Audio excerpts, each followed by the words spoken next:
De l'autre côté du Pacifique, ce ne sont pas les communistes que certains veulent convertir, mais les gays. Ces gays qui s'affichent sans complexe lors de leur fameuse Gay Pride de San Francisco, le plus grand rassemblement d'homosexuels au monde. Ils sont en effet la nouvelle cible des conservateurs, des ultras de la droite religieuse. Pour eux, les homosexuels sont des malades et il faut les soigner. Une théorie qui malheureusement gagne du terrain.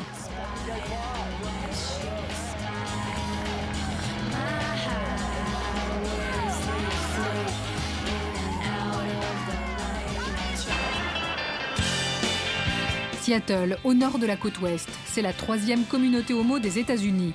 Et c'est là aussi qu'est né l'un des mouvements les plus homophobes du pays, Exodus. Financé par des chrétiens radicaux, Exodus refuse que l'homosexualité ait pu être rayée officiellement en 1973 des listes de pathologies mentales. Pour Exodus, les gays sont des malades et on peut les guérir pour faire d'eux de bons hétérosexuels. Un discours relayé dans l'édition, la presse, voire même dans la médecine, puisqu'une centaine de cliniques labellisées Exodus ont été ouvertes à l'attention des homos. Selon l'organisation, 200 000 d'entre eux en auraient même déjà franchi les portes. Vous pouvez avoir des tendances homosexuelles, mais nous vous disons que vous avez le choix de vous en sortir, de vous diriger vers l'hétérosexualité. Plusieurs d'entre nous sont passés par là, et aujourd'hui, nous nous en sommes libérés. Nous avons des femmes et des enfants, et pour la plupart d'entre vous, c'est un formidable message d'espoir. Rebecca est lesbienne, mais elle vivait mal, c'est elle qui le dit, son homosexualité. Une cliente idéale pour Exodus. Tous les vendredis soirs donc, elle participe à une psychothérapie de groupe qui s'appuie sur des réflexions pour le moins orientées. Comme vous le savez, quand on aperçoit un iceberg, on n'en aperçoit qu'un tiers. Les 2 tiers sont en fait en dessous de la surface. Quand vous examinez quelqu'un qui a des tendances homosexuelles ou qui lutte contre son homosexualité, c'est la même chose. L'important, c'est de comprendre ce qui s'est passé dans l'enfance, avec maman, qu'est-ce qui s'est passé avec papa, la famille, le stress, les amis. Tout ça, c'est pareil. Ce que je vous propose d'essayer de comprendre, c'est comment identifier ces problèmes. Et l'une des solutions, bien sûr, c'est de faire appel à l'aide de Jésus-Christ pour qu'il vous aide à les résoudre. Pour justifier le rejet de l'homosexualité, Exodus s'appuie évidemment sur la Bible, dont il propose une lecture assez simpliste et très premier degré. Dieu avait planifié les choses autrement quand il a créé l'homme et la femme. Il a créé la femme pour l'homme. La Genèse de la Bible le dit clairement. Sur les conseils d'Exodus, Rebecca a donc tout plaqué, ses parents, ses amis, son quartier, pour ne pas rechuter et céder à la tentation. Et c'est dans la plus grande solitude qu'elle essaye donc de réinventer sa vie et de comprendre son histoire.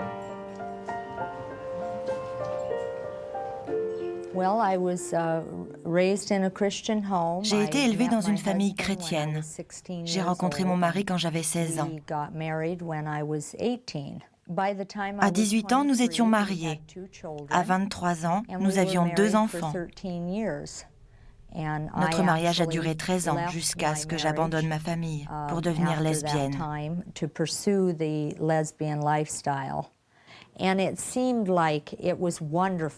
Au début, j'ai trouvé que c'était formidable. J'avais enfin ce que j'avais toujours voulu d'un point de vue affectif et physique. Mais très vite, je me suis rendu compte qu'une partie de moi n'était pas en paix parce que je m'étais séparée de Dieu. Cette souffrance est devenue si forte que j'ai même envisagé de mettre fin à mes jours. Hier encore marginal, les associations comme Exodus ont connu récemment un rayonnement indéniable, au point d'avoir les moyens, c'est-à-dire des centaines de milliers de dollars, pour financer ces spots télé sirupeux tout à la gloire des homos repentis. Meet Tom and Donna Cole. J'ai été gay pendant 13 ans. 4 ans pour moi, et tous les deux, on s'en est sortis. Nous étions perdus, nous cherchions l'amour, mais pas au bon endroit. Ce n'est qu'à partir du jour où nous avons rencontré Jésus que nous avons été sauvés. Avoir une femme et des enfants, je croyais le rêve impossible, mais il s'est enfin réalisé. Si vous vous sentez blessé, seul ou paumé, Jésus peut vous libérer. Face à ces thérapies pour le moins douteuses, l'Association des psychanalystes américains a réagi pour rappeler que l'homosexualité n'était pas une pathologie. Ce n'est pas nouveau. Dans le passé, il y a eu une multitude de méthodes thérapeutiques qui ont été expérimentées pour essayer de changer l'orientation sexuelle. Certaines personnes ont subi des traitements de choc électrique. Certaines ont reçu des drogues qui les faisaient vomir. Toutes sortes de méthodes plus cruelles les unes que les autres. Visualisation, hypnose, vous aviez l'embarras du choix. Rien n'a jamais prouvé qu'on pouvait changer l'orientation sexuelle de quelqu'un. Les gens qui subissent ce genre de traitement finissent évidemment déçus, avec en eux un sentiment d'échec, de honte. Parfois, ils sont incapables d'avoir de nouvelles relations intimes. Le patient peut avoir des crises d'angoisse, faire une dépression. Cela peut même le conduire au suicide. J'ai changé. Il a changé. J'ai changé. Il a vraiment changé. Et moi aussi, j'ai changé. À l'image de ces homos qui disent avoir changé avec le sourire, Anthony affirme lui aussi avoir définitivement modifié son orientation sexuelle. Devenu militant d'Exodus, il revendique haut et fort son statut d'ex-homo et pour lui aucun doute, le changement est possible.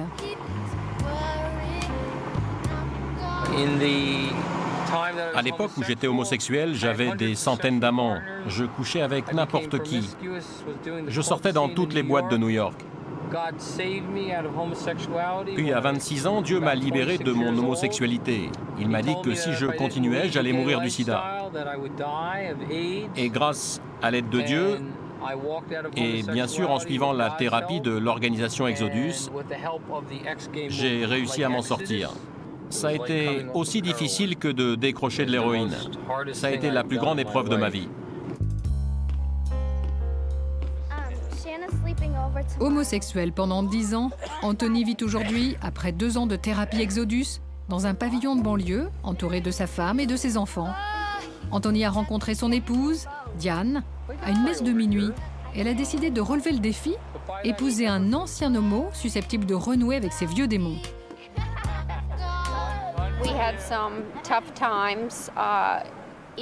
Ça a été dur au début. Même si Anthony avait décidé de quitter sa vie de gay, il continuait à être sexuellement attiré par les hommes. Aujourd'hui, Anthony prétend ne plus regarder les hommes et selon Diane, il serait même un mari tendre et attentionné. Diane, de son côté, était hétérosexuelle et un peu dépravée. Moi, de mon côté, j'étais homosexuel. Mais Dieu nous a sauvés tous les deux de cette vie malsaine. C'est lui qui m'a orienté vers l'hétérosexualité. Aujourd'hui, je suis heureux d'être un mari et un père. Et Anthony est un militant très actif. Le jour où s'est tenu à Washington le congrès des psys américains, il était le premier à manifester pour exiger qu'ils reviennent sur leur condamnation des théories d'Exodus. Mon Dieu, vos fils et vos filles sont aujourd'hui à vos pieds, et au nom de votre Fils Jésus, nous vous implorons de changer l'esprit de ces psychiatres, de leur ouvrir les yeux pour qu'ils nous voient, de leur ouvrir les oreilles pour qu'ils nous écoutent.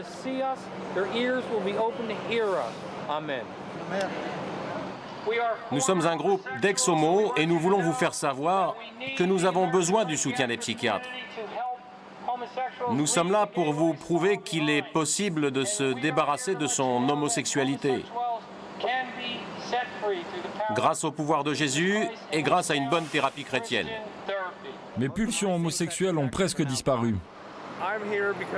Je suis ici parce que je suis un ex-gay. J'ai changé mon style de vie. On peut changer, c'est possible. Ne vous inquiétez pas. Moi, je suis resté dans un hôpital psychiatrique pendant 4 ans. Regardez, je me suis coupé les veines, j'ai bu du poison, j'ai même tenté de m'immoler par le feu. J'ai tout fait pour me soigner de mon homosexualité. Et finalement, c'est grâce à Jésus que j'ai réussi à me guérir. Moi, je n'étais même pas capable d'avoir une érection, de faire l'amour à une femme. Maintenant, avec la mienne, tout va bien. Moi, je suis très sceptique. Je pense qu'il est très peu probable que ce genre de thérapie marche sur quelqu'un qui est vraiment homosexuel. Pour quelqu'un de vraiment motivé, c'est éventuellement concevable. Le problème, c'est qu'ils prétendent que cela peut marcher pour tous les homosexuels. Moi, je dis que si ça marche, cela ne peut être que pour des cas vraiment exceptionnels. Charlie Rose est ce qu'on appelle un ex-gay, c'est-à-dire un homosexuel devenu hétéro après une thérapie Exodus, mais ensuite revenu à la case départ. Je continuais à regarder les hommes et j'avais des fantasmes. Il y avait toujours un gay qui sommeillait en moi. Aux alentours de 1993, j'ai craqué. Je n'en pouvais plus. Et je me suis dit que, quel que soit le problème pour Dieu, il saurait s'en débrouiller. Charlie, devenu théoriquement hétéro, a tenu ainsi près de 10 ans son rôle d'homo contrarié. 10 ans de faux-semblants, de questions et surtout de mensonges, non seulement aux autres, mais à lui-même.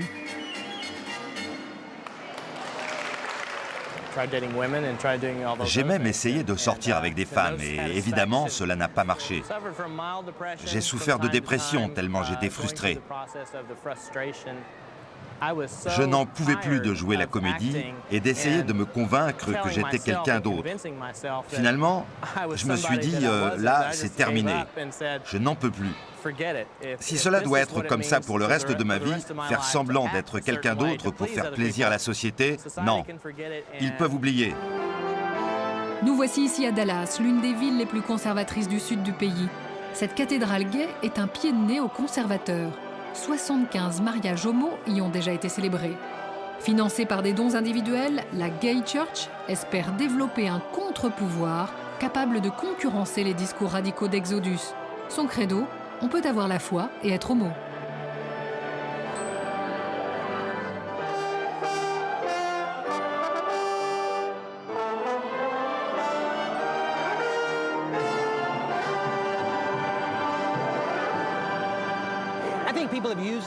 Les gens qui utilisent la Bible pour exclure les homosexuels et les lesbiennes de la famille de Dieu, en les traitant de pécheurs, sont les mêmes que ceux qui avaient utilisé la Bible pour exclure les femmes de l'ordination et pour justifier l'esclavage dans ce pays, il y a juste un siècle.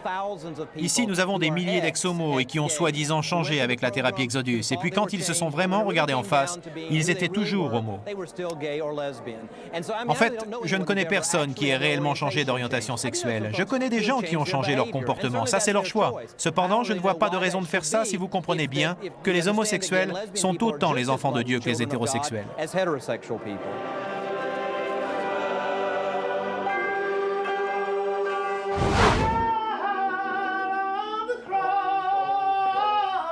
Soutenir les minorités, leur ouvrir les portes des églises, c'est également le credo à New York de tous ces croyants qui ont décidé d'aider les toxicomanes à sortir du crack. Et pour ce faire, eh bien, ils chantent le gospel. Car dans ces quartiers noirs, cette chorale est pour des centaines de toxicos new-yorkais le seul espoir de revivre un jour normalement.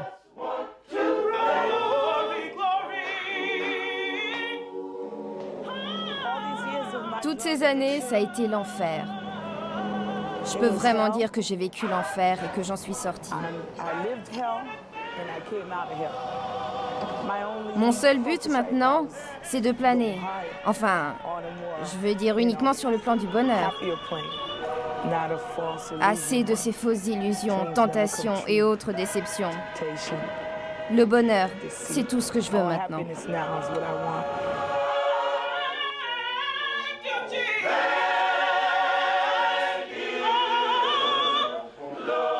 Le centre de réhabilitation de l'Arc est situé en plein cœur de Harlem, l'ancien ghetto noir de New York. Depuis 1958, plus de 20 000 personnes ont essayé de décrocher, d'abandonner la drogue à l'aide du gospel. Entre prière et musique, le remède semble dérisoire, mais pourtant... Monsieur Allen, comme on l'appelle ici, est le fondateur du centre. Accro à l'héroïne pendant 10 ans, il a connu le même destin, les mêmes difficultés que ses pensionnaires. Saying, Our Father, who art in heaven, hallowed be thy name. L'ARC, l'Addicted Rehabilitation Center, c'est un havre de paix pour moi sans doute, parce que sans ce centre, je n'aurais pas survécu. C'est tout ce que j'ai dans la vie. Faire chanter a cappella des drogués en cours de désintoxication n'a rien de la sinécure. Absentéisme, démotivation, dépendance, autant de handicaps que M. Allen combat sans relâche.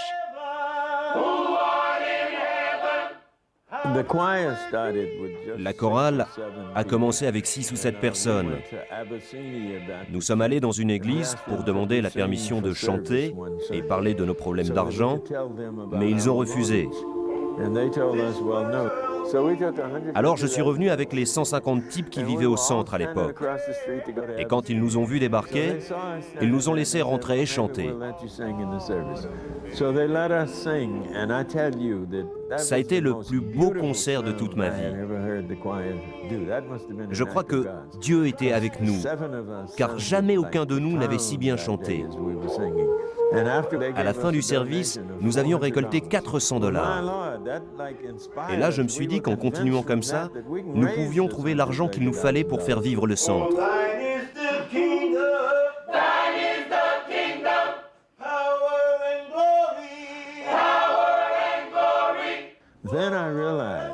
Mais je me suis dit aussi que Dieu ne nous avait pas aidés uniquement pour l'argent, mais aussi pour faire passer son message d'espoir.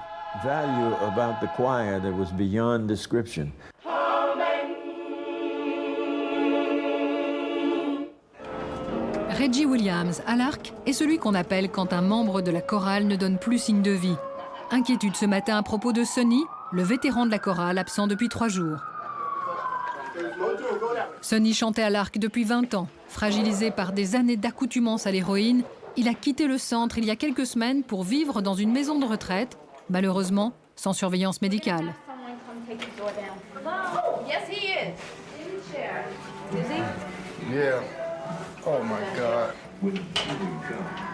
Reggie, conscient des risques que court l'ancien toxico, a fait venir les secours, mais il est trop tard. Sonny est mort cette nuit d'un arrêt cardiaque, le cœur fatigué par la drogue. Les gens prennent de la drogue parce qu'ils ne veulent pas affronter leurs véritables émotions. Alors, ils cherchent à éviter tout ça grâce à des substances chimiques. Quand survient un événement aussi dur que celui-ci, ceux qui avaient l'habitude de fuir grâce à la drogue se retrouvent complètement désarmés. Et encore une fois, c'est ensemble, en musique et en prière, que le cœur va apaiser sa douleur. Dernier hommage à Sonny et nouvelle profession de foi. Plus de drogue! Dites oui, dites oui!